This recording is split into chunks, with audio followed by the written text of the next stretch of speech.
¿Nadie? ¿Operaron algo hoy en la niñez o no?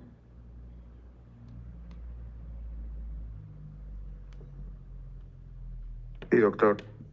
Sí, que operaron, Amado. Una criptorquídea. ¿A poco? Muy bien. Excelente. Pero a ustedes ya los dejan lavarse y ayudar, ¿no? Más o menos. Sí, doctor. Sí, ¿verdad? Algunos hacen otras, unos son quirúrgicos, hacen la parte de la, ¿cómo se llama? El instrumentista y yo soy el doctor. Ok, perfecto. Bueno, pues parte de lo que están haciendo ahorita es lo que van a hacer cuando lleguen al internado, es algo bastante interesante, sobre todo si llegan a hospitales donde no hay residentes, pues van a poder ser primeros ayudantes, segundos ayudantes, etcétera. Y hay hospitales, por ejemplo, no sé si Tuxtepec tiene plazas en los que en los turnos nocturnos muchas veces no hay quien instrumente y ponen al interno a instrumentar, entonces es algo bastante bueno.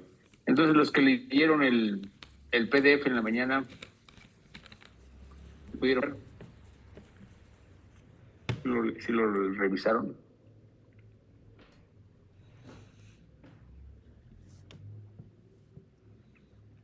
Honestamente.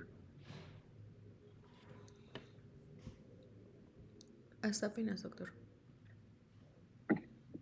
Oigan, el día viernes hay una evaluación en la escuela, un examen, ¿cómo se llama? Sí. ¿Y lo van a hacer ustedes? No, lo van a hacer los que están de servicio social. ¿En serio? ¿Servicio social? ¿Que no era para los que van a entrar al internado? Yo pensé que era para los que iban a entrar al internado porque me pidieron que ayudara ahí con la evaluación y voy a estar ahí el viernes en la mañana. Es parte de su proceso de titulación como su examen práctico. ¿En serio? Ya. Bueno, ok, vamos a empezar con el tema. Entonces, el tema es así como lo vemos. Vamos a ver primero la anatomía del hígado y de las vías biliares. Algo muy somero, porque ustedes ya llevaron algo de anatomía en el primer semestre. Y obviamente, si tienen dudas, los vamos a aclarar.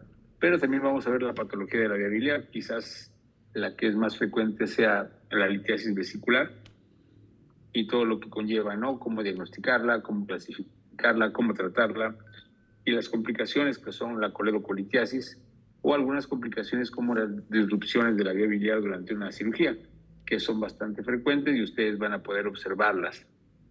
Entonces, entrando en materia rápidamente, aquí tenemos el hígado.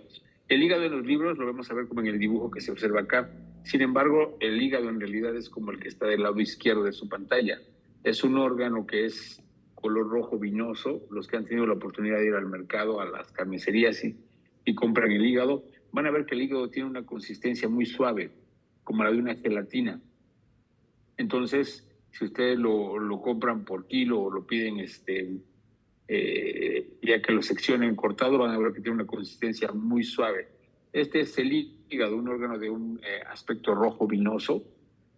Y fíjense que el hígado pesa más o menos el 2% del peso corporal, o sea que si tú pesas 50 kilos, más o menos tu hígado va a ser como de 1 kilo aproximadamente, ¿no? Entonces, ¿kilos pesas, Esther Gama? 68, creo. Entonces tu hígado, ¿cuánto de pesar? 1,350 más o menos, ¿no? Entonces, más o menos eso es lo que pesa el hígado. Ahí dice entre de 1,500 a 1,900, pues eso depende. Entonces, es una glándula de secreción mixta, tiene secreción endógena y secreción exógena. Y está formado por 4 lóbulos. Normalmente vemos el izquierdo y el derecho, pero en realidad son 4 lóbulos. El cuadrado, que es el donde está cerca la vesícula biliar, y el caudado, que es el que está posterior. Estos 4 elementos los vamos a ver así. Fíjense que los textos de cirugía y los textos de anatomía siempre van a poner el hígado volteado, es decir, al revés. Siempre ponen la vesícula abajo y la vena cava inferior la ponen arriba, como si el paciente estuviera boca abajo. pero realmente cuando ya lo volteas lo vas a ver así. Cuando tú exploras un paciente o cuando lo operas, el hígado lo vas a ver así. Entonces, aquí está el lóbulo cuadrado y el lóbulo caudado está acá atrás. Si se dan cuenta, la vena cava inferior no entra en el hígado, pasa por detrás del hígado. Entonces, si ustedes separan el hígado, tenemos el lóbulo derecho, lóbulo izquierdo, lóbulo cuadrado y el lóbulo caudado, que son pequeñitos estos dos últimos. Es como si los dividiéramos en una forma de letra H más o menos. Pero el hígado también se divide en segmentos. La segmentación hepática es así como se observa acá. Ustedes ya tuvieron la oportunidad de llevar gastro y vieron segmentación hepática también en gastro, ¿verdad?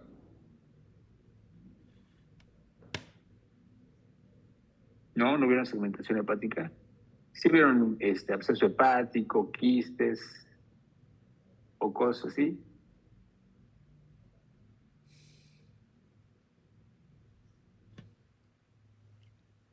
¿No?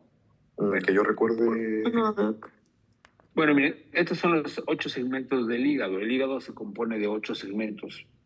Cada segmento tiene su propio vaso arterial, sus venas, sus conductos.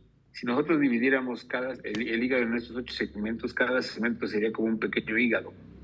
De esa manera, pues nos sirve a nosotros para que cuando hacemos una tomografía para ver un tumor, para ver un absceso, un quiste, ya te dicen, pues el quiste está en el segmento 7, entonces tú ya sabes que está de este lado. O que está en el segmento 2, tú ya sabes que está de este lado. Ese tipo de división anatómica nos sirve mucho para ubicarnos en dónde está la patología.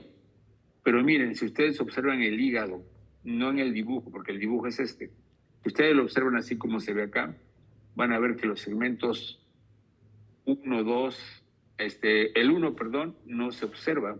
Se observa el 2, 3, 4, 5, 6, 7 y 8. Entonces el 4 se divide en A y B, pero el 1 queda posterior.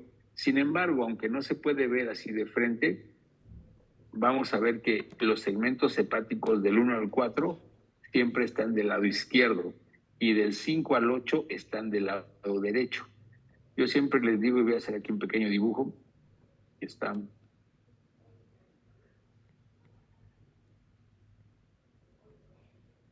que de este lado están del 5 al 8 y de este lado están del 1 al 4. Entonces no hay pierde. Cada que ustedes observen esto van a poder ver que los segmentos del 5 al 8 están del lado derecho y del 1 al 4 están del lado izquierdo.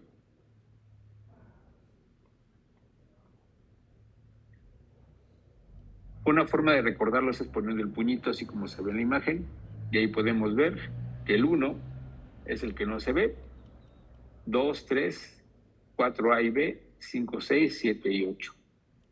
Y eso es bien importante. Déjenme borrar esto.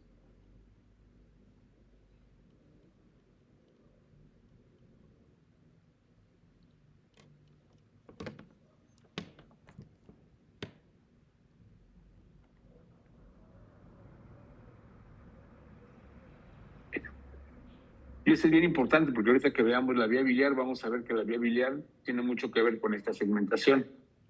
En la irrigación del hígado, ustedes saben que al hígado llega sangre arterial y sangre venosa. El 25% de la sangre que llega al hígado es arterial y el 75% es sangre venosa. Si se acuerdan, la arteria hepática es la que da el 25%, pero la vena porta, que es la vena que recoge la sangre que viene del tracto digestivo a través de la mesentérica superior y de la mesentérica inferior y la esplénica, recogen la sangre y la llevan al hígado a ser procesada. Entonces el hígado en su gran mayoría recibe sangre venosa. Y el drenaje está dado por la vena cava inferior. ¿Y esto cómo es? Bueno, miren, acuérdense ustedes que de la aorta sale el tronco celíaco y del tronco celíaco aparecen 3 ramas importantes, la esplénica, la gástrica izquierda y esta que es la arteria hepática común. Después esta se divide, esta es la arteria hepática propia y luego la hepática derecha y la hepática izquierda. Estas son las que le van a dar irrigación al hígado. hay algo bien importante que ustedes deben de recordar.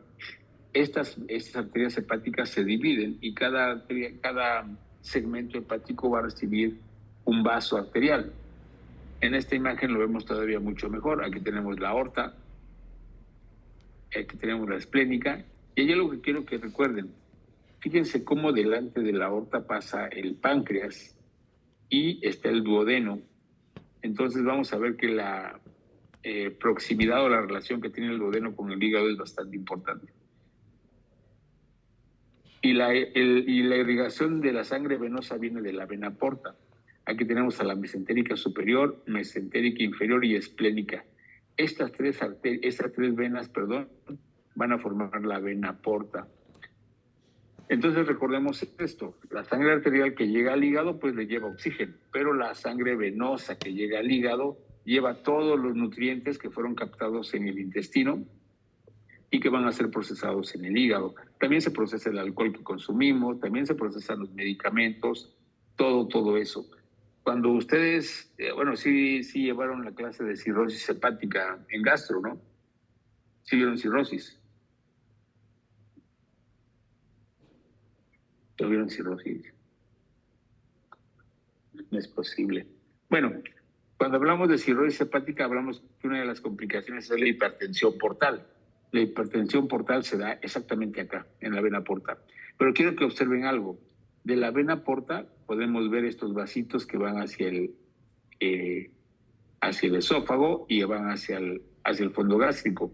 Cuando una persona tiene hipertensión portal, estas son las venas que van a dar las famosas varices esofágicas y las famosas varices gástricas, que son responsables de la hematemesis que van a presentar estos pacientes.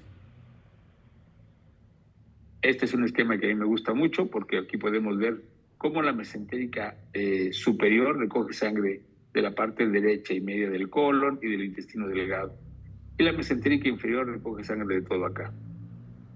Y aquí viene la esplénica y todo eso. Entonces, toda la sangre que llega al hígado vía porta, pues va a llevar todos los nutrimentos que ustedes consumen al día.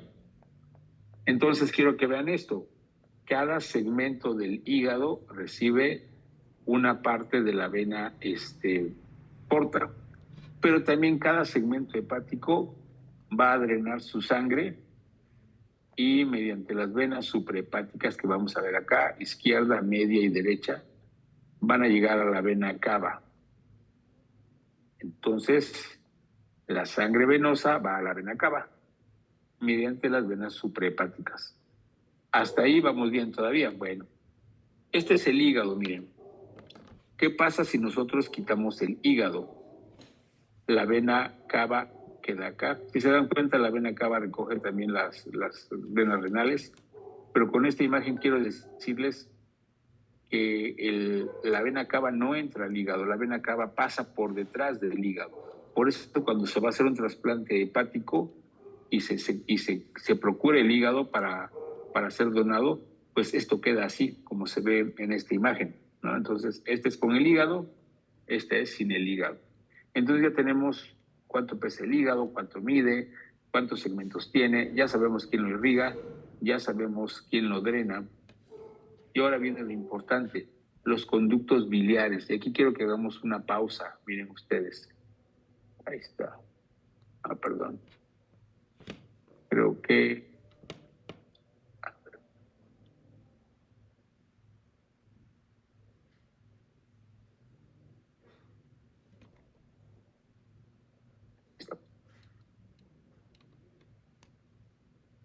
¿Se ve mi pantalla? Sí, ¿verdad? Sí. Ok, bueno. Miren, aquí tenemos esto. Se ve solamente su presentación, Doc. Ok, ya no se ve la... Déjenme ver, déjenme compartir para poder verlo. Ya está. Ahí está. Voy a ponerle compartir de nuevo. Ahí está. Ahí se ve, ¿no? Ahora sí. Sí. Ok. Bueno, vamos a ver. Ahí está. Bueno, miren, cuando nosotros hablamos de la patología que vamos a ver hoy, hablamos de la patología de la vía biliar. Y ojo con esto, porque cada que ustedes interpretan un estudio como ultrasonido, como tomografía, como resonancia, siempre les van a reportar vía biliar intrahepática y vía biliar extrahepática, ¿sale? Aquí hay que saber diferenciar en dónde empieza la vía biliar extrahepática y dónde empieza la intrahepática.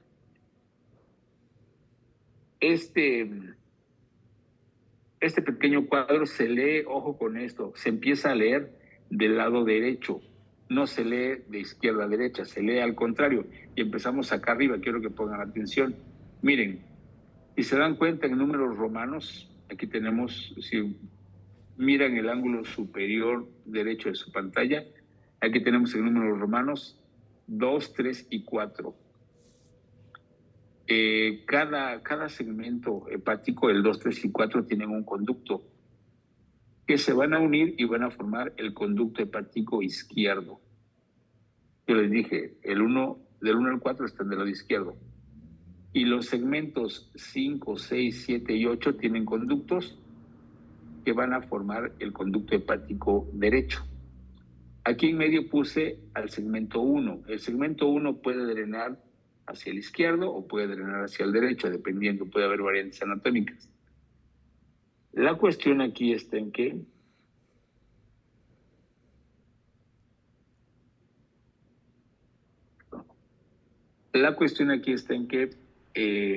cuando se unen el conducto hepático derecho con el conducto hepático izquierdo, van a formar el conducto hepático común. Entonces, muchachos, de los conductos hepáticos izquierdo y derecho para arriba se llama vía biliar intrahepática. Cuando se unen y forman el conducto hepático común, a partir de ahí se llama vía biliar extrahepática. Entonces, en su ultrasonido les reportan vía biliar intrahepática dilatada, es de donde se unen los conductos para arriba. Si les reportan dilatación de la vía biliar extrahepática, es del conducto hepático común para abajo. ¿Qué sucede? Este conducto hepático común, cuando se le une el conducto cístico que viene de la vesícula, cambia de nombre. Y ya no se llama conducto hepático común, se llama conducto coledro. Y aquí les voy a poner un ejemplo. Este dibujito, esta animación la hice hoy en la mañana, espero que la entiendan. Ahí les va. Miren, ahí tenemos nuestro hígado. El hígado tiene 8 segmentos. Obviamente que están esquematizados.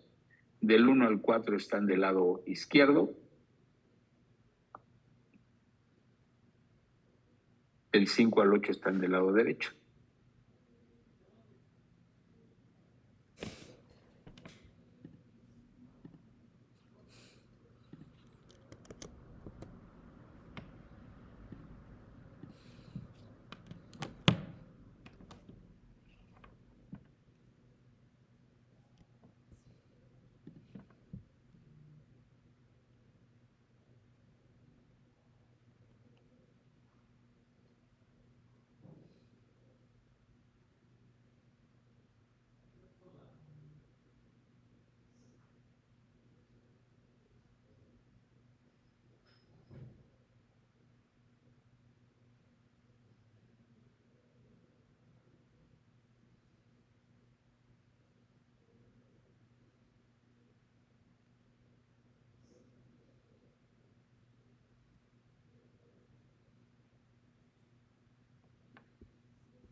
Ok, al parecer se cortó la comunicación, ¿verdad, chicos? Ahí dice que el anfitrión interrumpió la sesión. Bueno, vamos de nuevo.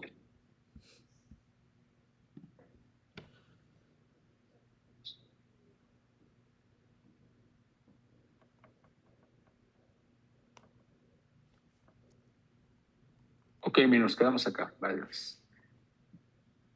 Este mi hígado.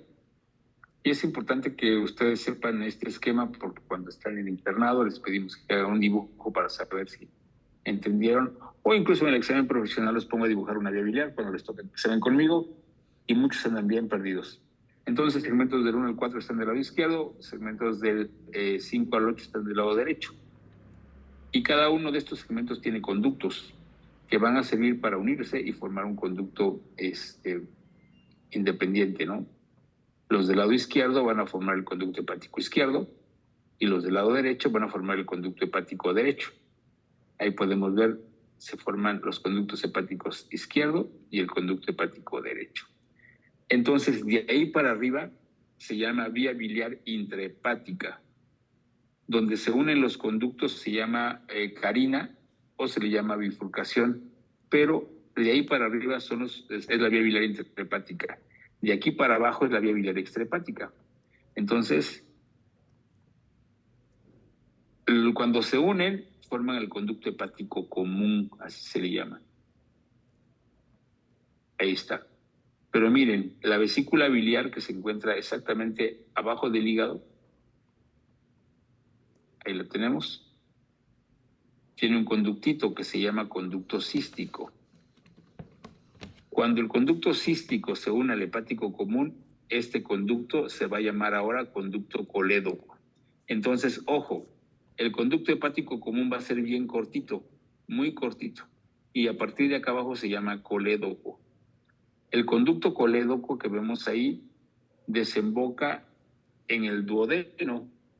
El duodeno, acuérdense que es lo que sigue después del estómago. Está el estómago y luego sigue el duodeno. El duodeno tiene 4 segmentos o porciones. La primera porción del duodeno es horizontal. La segunda porción del duodeno es vertical. La tercera porción vuelve a ser horizontal porque tiene forma de una letra C. Y la cuarta porción es oblicua hacia arriba. Ahí está, miren. Este es el duodeno. Entonces la primera porción estaría acá. La segunda porción estaría acá. La tercera estaría acá y la cuarta estaría acá. Entonces, chicos, una pregunta básica que es de examen. Yo les pregunto siempre, ¿en dónde desemboca el conducto colédoco? La respuesta debe ser en la segunda porción del duodeno. Sucede que también ahí tenemos el páncreas. El páncreas está exactamente acá. Ahí se encuentra el páncreas. Entonces ahí puse esa línea y quiero que vean.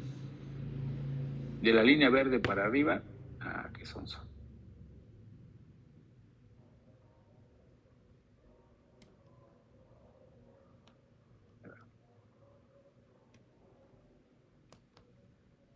De la línea verde para arriba es la vía biliar intrahepática. De la línea verde para abajo es la vía biliar extrahepática. Ahí lo puse, ¿no? Intrahepática, pero le pusimos una H en lugar de una E. Y ahí tenemos, ok. El conducto colédoco tiene 4 porciones, ahí va. Ok, miren, este segmento chiquito es el conducto hepático común. Acuérdense que cuando se une el cístico se forma el colédoco. El colédoco tiene 4 segmentos o porciones.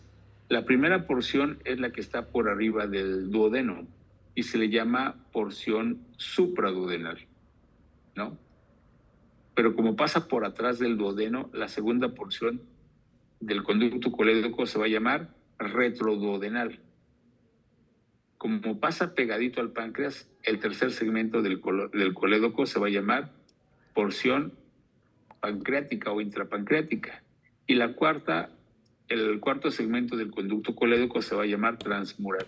Es decir, el conducto colédoco tiene 4 segmentos: supraduodenal, retroduodenal, pancreático y transmural. Entonces, si en algún momento les pedimos que hagan un dibujo de la vía biliar, tienen que hacer este dibujo. Entonces, cada vez que ustedes cojan un reporte de ultrasonido, cojan un reporte de tomografía y les digan hepático derecho, hepático izquierdo, porción retroduodenal del colédoco, ya saben que se están refiriendo a eso. Ese es todo el chiste de la vía biliar, no es muy complicado, simplemente hay que saber que cada segmento tiene un conductito que va a formar un hepático derecho o un hepático izquierdo, dependiendo de qué segmento sea, y de esa manera ya podemos tener nuestra vía biliar. ¿Por qué lo hice con dibujitos hechos en el iPad? Porque realmente cuando vemos el libro lo vemos así. Y aquí vemos como cada segmento del hígado tiene su arteria, tiene su vena porta y su conducto biliar. Y lo vemos de esa manera.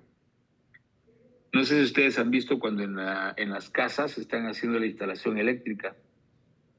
La instalación eléctrica sirve para que los cables de los apagadores, de los focos, puedan pasar por diferentes segmentos.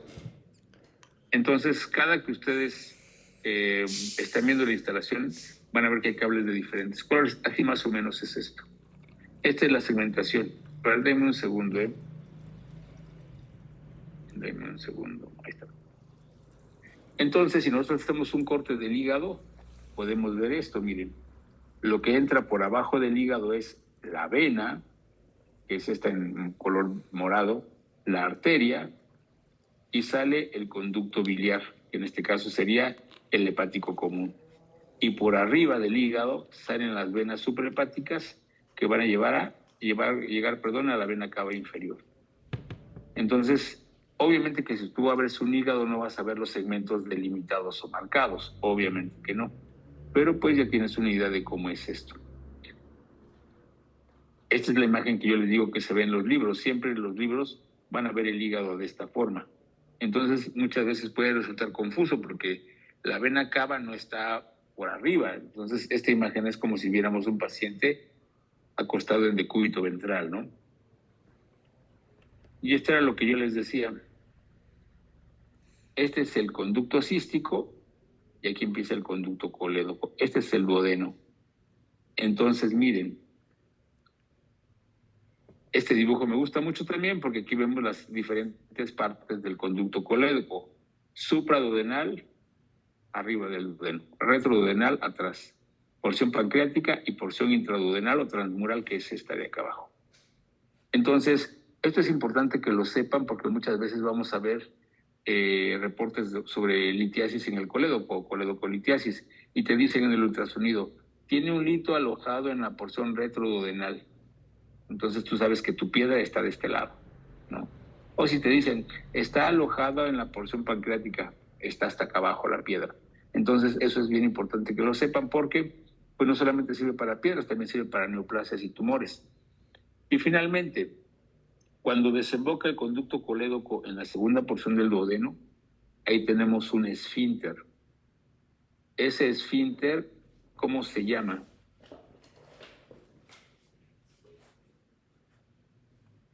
Odi. Exacto, ¿no? Así se llama. Es el esfínter de Oddi, pero cuando se describió ese esfínter, pues no teníamos los avances anatómicos que tenemos hoy. Entonces realmente no es solo un esfínter, sino son una serie de esfínteres que están acá, miren, 1, 2, 3, 4. Y a este complejo de esfínteres se le llama complejo de Boyden, así como lo estoy escribiendo acá.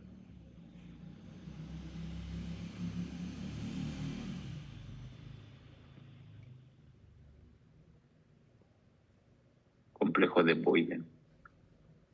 Y estos esfínteres, uno viene del conducto de Wilson, que viene del páncreas, otro viene del conducto colédoco y uno sirve para ambos esfínteres y aquí otro esfínter chiquito.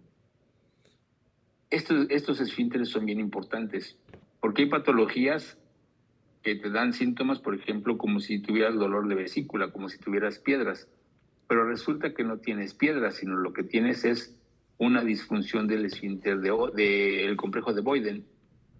Ustedes saben que todos los esfínteres que tenemos, todos los esfínteres, tienen una función nada más. ¿Se acuerdan cuando hablamos del esfínter esofágico inferior? ¿Qué función tiene el esfínter esofágico inferior? Sí, pues era como una válvula, ¿no? Exacto, o sea, la función del esfínter es siempre estar cerrado. Se abre bajo ciertos estímulos y se vuelve a cerrar. Lo mismo pasa con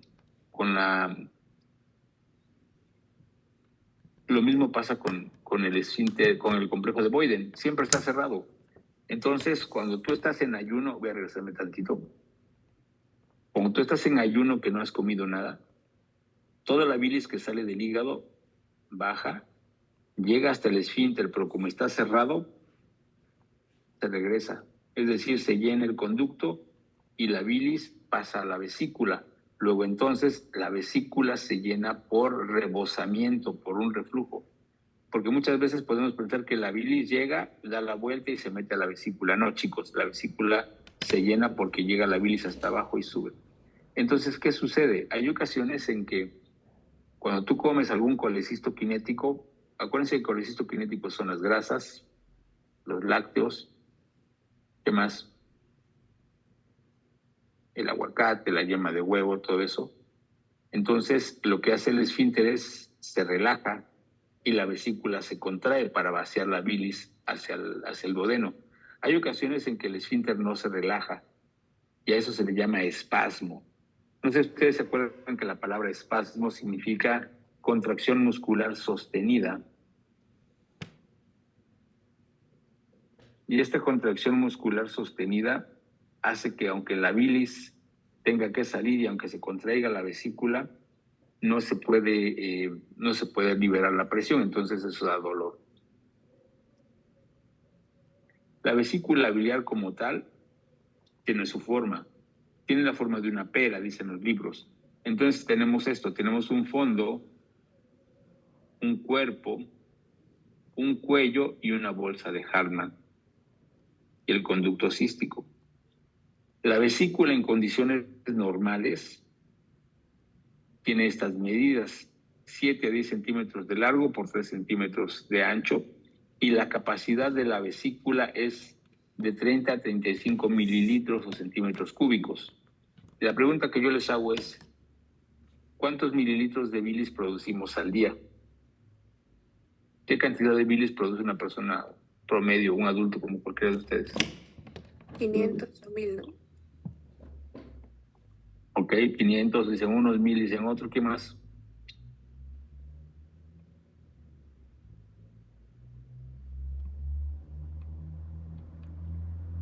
Nadie, Guadalupe, Carlos, Karina. Sí, de hecho, igual iba a decir de 500 a 1000. Ok. Algunos libros dicen que entre 800 a 1200. Pongámosle 1 litro, 1000. Entonces, esa bilis que se produce, como les digo, llega hasta el esfínter, se regresa. A la vesícula le caben 35 centímetros cúbicos. Entonces, cuando tú comes y se contrae tu vesícula, lo que le cabe a la vesícula son 35 centímetros.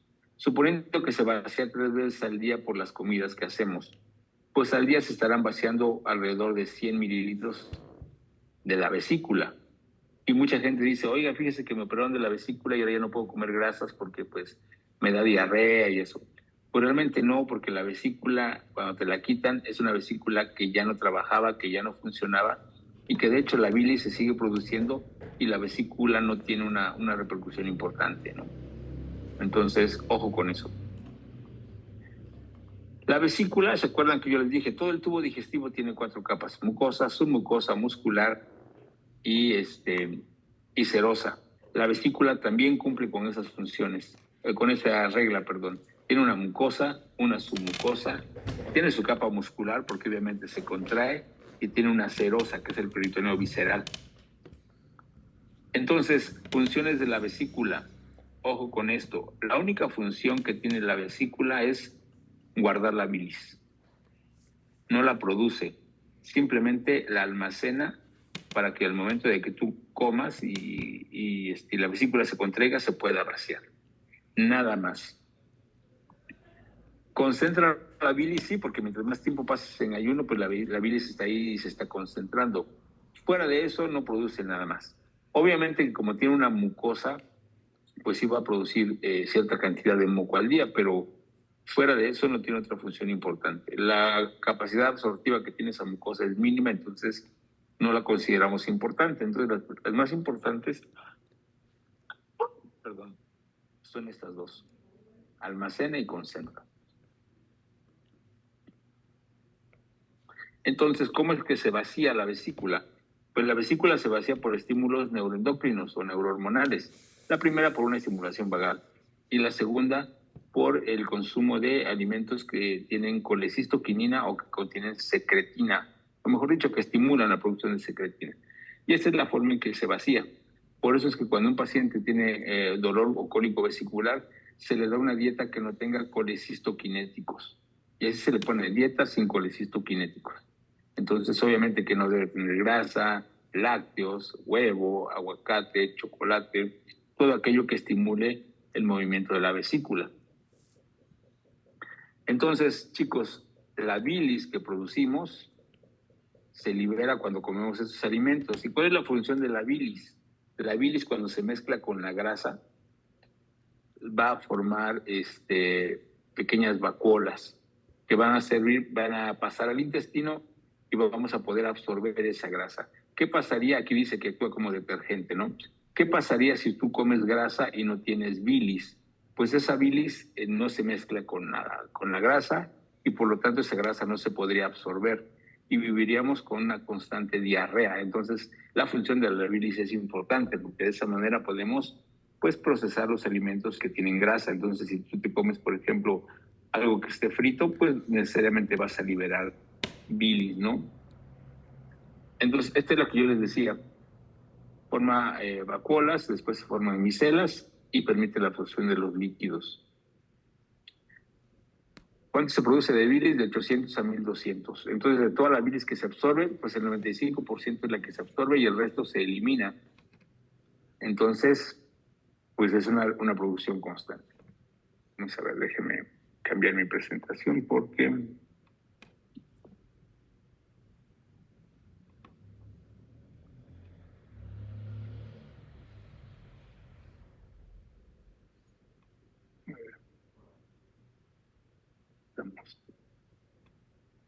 Doc, y cuando un paciente tiene las heces que son verdes, creo que son, ¿es porque por lo mismo del que no se metaboliza bien la bilis o porque no salen? ¿Por qué?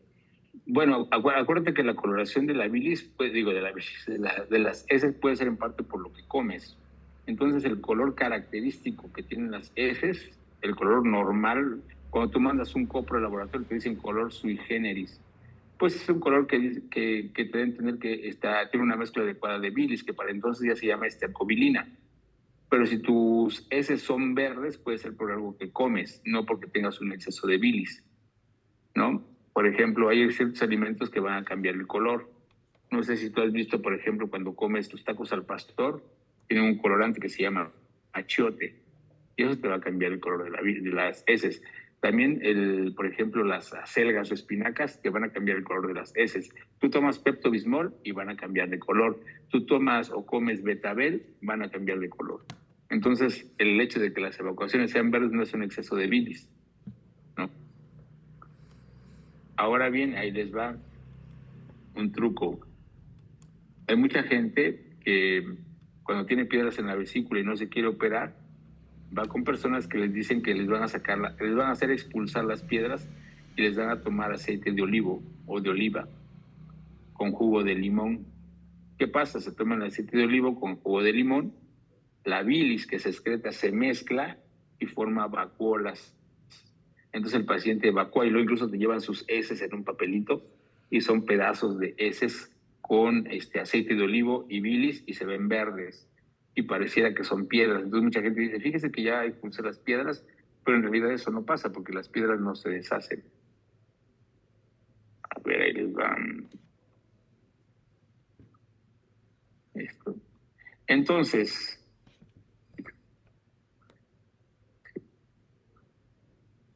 nos quedamos acá. Entonces, muchachos, si ustedes están conscientes de que el hígado en su función exócrina es esta, porque la función endocrina es muchísima, ¿no? Acuérdense que el hígado tiene funciones que tienen que ver con la coagulación, con el metabolismo de las vitaminas, tiene funciones hormonales, tiene funciones incluso hormonales. Pues realmente en lo que nos toca ver ahorita, que es la función exócrina del hígado, que es la salida de la bilis, quizás la enfermedad más frecuente sea esta, la litiasis vesicular. Ustedes supongo que han visto o han tenido familiares que han tenido piedras en la vesícula o algún conocido que saben que tiene piedras en la vesícula. ¿Cierto o falso? Sí. Ok. Entonces, miren, ojo con esto. Vamos a empezar por la semántica. Cuando tú tienes piedras en la vesícula se llama litiasis vesicular, nada más. La definición es presencia de litos adentro de la vesícula. Ojo. Sinónimos, ¿cómo se le llama? Bueno, se le llama colecistitis litiásica también. O se le llama colelitiasis y está bien dicho. Litiasis vesicular es lo correcto. Si ustedes le quieren decir colecistolitiasis, también es correcto. No se confundan con esto. Mucha gente piensa que es más correcto, más rimbombante decir coledocolitiasis. No. Decir coledocolitiasis es decir que hay piedras en el conducto colédoco. Si tu paciente no tiene piedras en el conducto colédoco, no utilices ese término.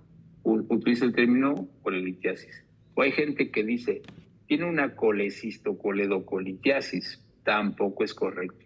¿Por qué? Porque tú estás dando a entender que tu paciente tiene piedras en la vesícula y también tiene en el colédoco.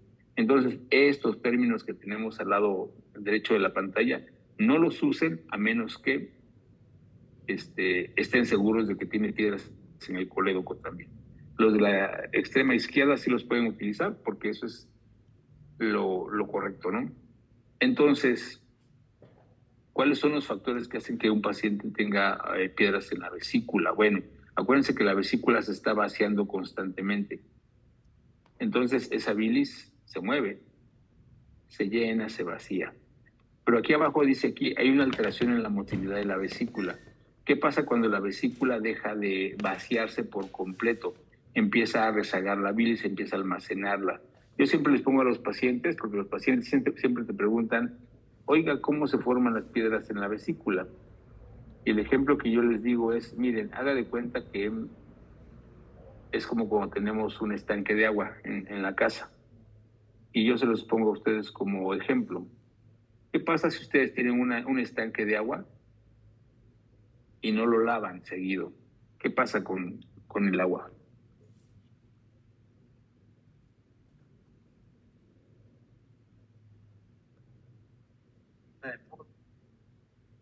¿Qué dices, Esquivel? No te escucho bien. Que se llena de... No.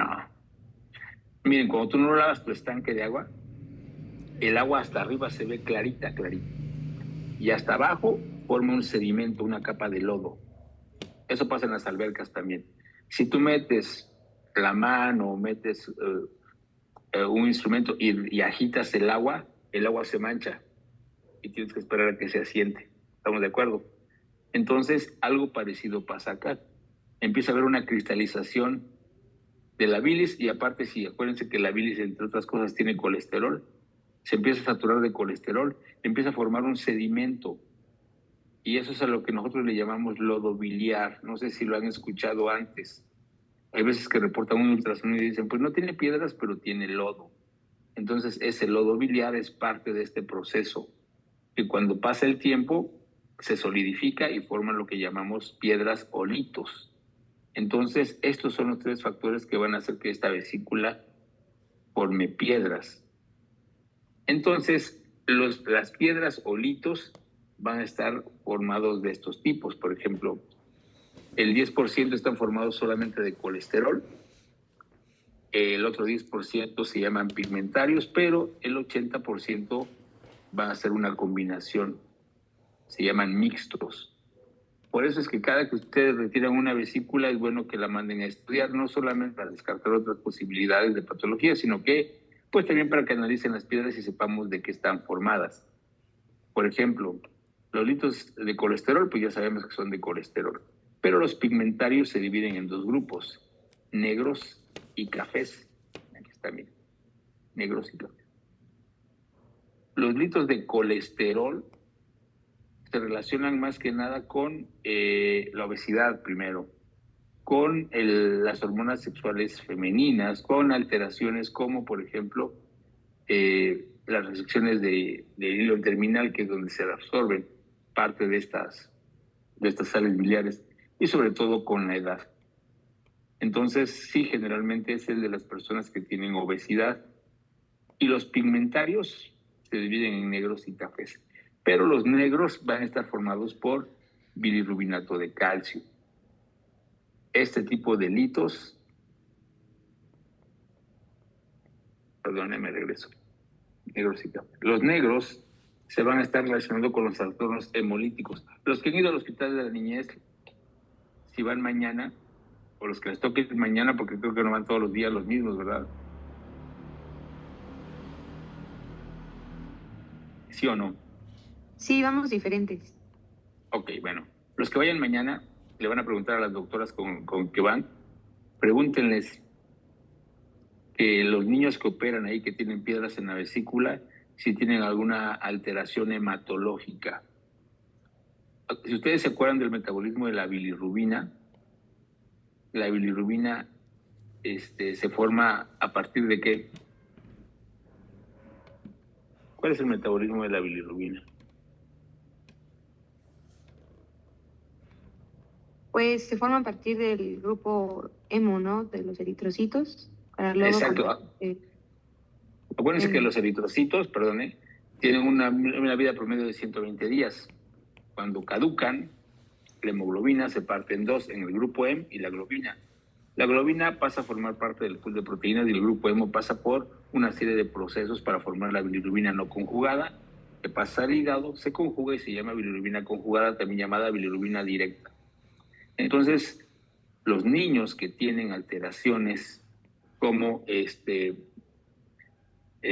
trastornos hemolíticos, que tienen destrucción constante de eritrocitos, van a tener alteraciones a este nivel y van a formar litos. Por eso muchos niños que se operan en el Hospital de la Niñez se operan porque tienen una alteración hematológica. También se van a formar por la resección ileal en pacientes con cirrosis, pacientes con colestasis. Y miren, aquí tenemos un conocido de todos ustedes, la ceftriaxona. Obvio, no quiere decir que si te inyectas ceftriaxona vas a tener necesariamente litos, pero es un factor que se ha asociado a la presencia de litos negros. Y los cafés, ojo con esto, los litos cafés se asocian a este tipo de parasitosis. Y una de las que tenemos aquí en Oaxaca hasta para botar para arriba es esta, Ascaris lumbricoides. Entonces, ojo con eso.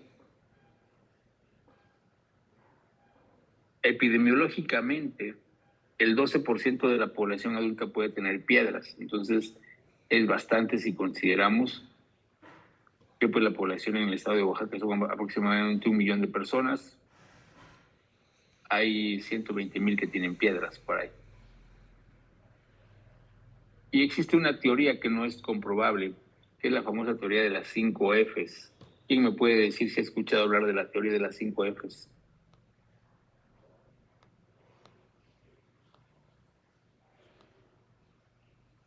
Sí. Sí, los escucho.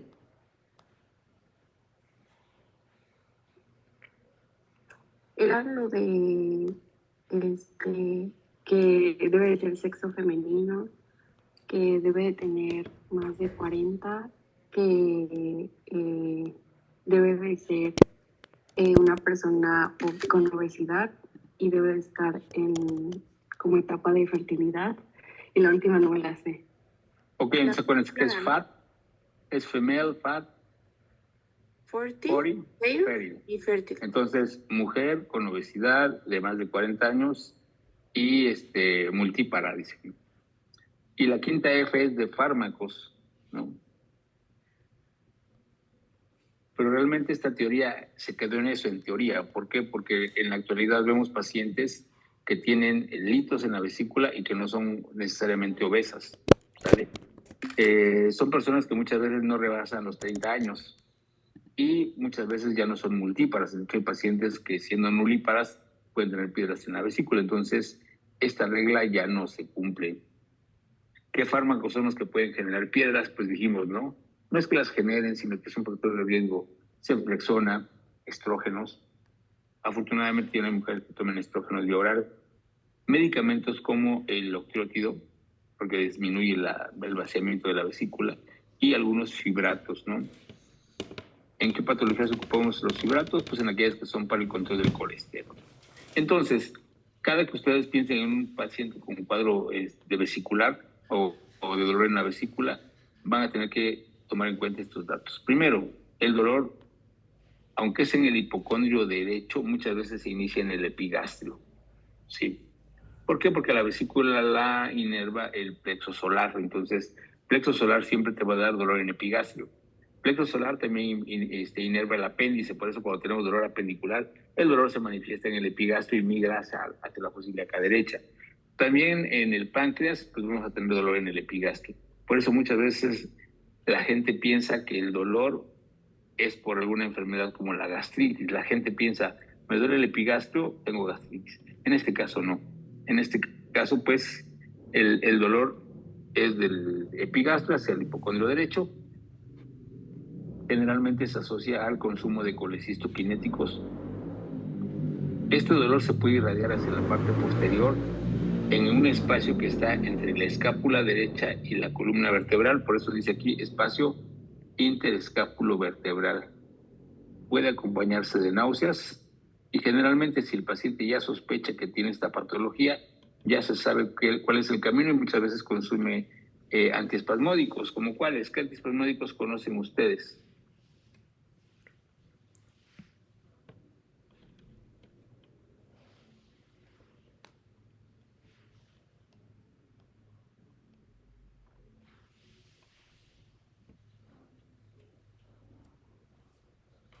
La butiliosina, Ok, ¿cuál otro? la iosina. La iosina, pargeberina también, etcétera. Entonces, ojo, el cuadro clínico va a variar dependiendo de el sitio donde se encuentre la vesícula. Ojo con eso. No todos los cuadros clínicos son exactamente igual. Entonces depende mucho si la piedra se encuentra en la vesícula, si la piedra se encuentra en el cuello, que es acá donde está la flechita, o si la piedra ya se encuentra en el colédoco. ¿De qué va a depender? Pues del tamaño de las piedras, de la cronicidad del cuadro, etc. Entonces, cada cuadro clínico va a variar. Y aquí los tenemos, miren, esto está precioso. Aquí dice, si tus piedras nada más están en la vesícula, puede ser que estés asintomático. Hay muchas personas que nunca se han enterado que tienen piedras en la vesícula hasta que por alguna razón les hacen un ultrasonido porque a lo mejor la señora sospecha que está embarazada o a lo mejor tiene algún dolor por ahí y le hacen un ultrasonido y ven que tiene piedras en la vesícula. Entonces, ese es un hallazgo, vamos, no es una búsqueda intencionada. O bien, puede ser que tengas piedras en la vesícula y seas de los pacientes que tienen dolor cada que comen algún colecistoquinético. Toman un licuado, toman leche sola, consumen grasa y les da el dolor, que se controla con un antiespasmódico. ¿Sale? O bien, si tu piedra está atorada en el conducto cístico o en el cuello de la vesícula, ojo, porque ahí tienes un gran problema, porque la vesícula se contrae y ya no se puede vaciar. En los otros dos escenarios, la vesícula se vacía, pero cuando tu lito está obstruyendo la salida de la bilis, esa vesícula intenta vaciarse y empieza a hacer espasmos o contracciones forzadas. Y a eso le llamamos colecistitis crónica litiásica agudizada, ¿sale? Y esta colecistitis crónica litiásica agudizada va a tener dos escenarios. Uno, acuérdense que yo les dije, la vesícula está llena de bilis, pero también produce moco. Entonces, cuando este fenómeno sucede, la bilis tiene un aspecto de color claro, como agua de roca, y a eso le llamamos hidrocolecisto. Yo sé que clínicamente me van a decir, pues clínicamente no puedo ver la bilis. Ahorita les voy a decir cómo lo vamos a identificar. O el otro escenario es que esta vesícula que tiene bilis, que tiene moco, se infecta esta bilis porque tenemos flora dentro de la vesícula y forma pus. Se le llama piocolecisto. ¿Qué pasa si este paciente que tiene una colecistitis crónica litiásica agudizada no se trata de la manera correcta, que es con cirugía? Toma analgésicos y el cuadro se controla, se enfría. Vamos a tener complicaciones como las que vemos acá.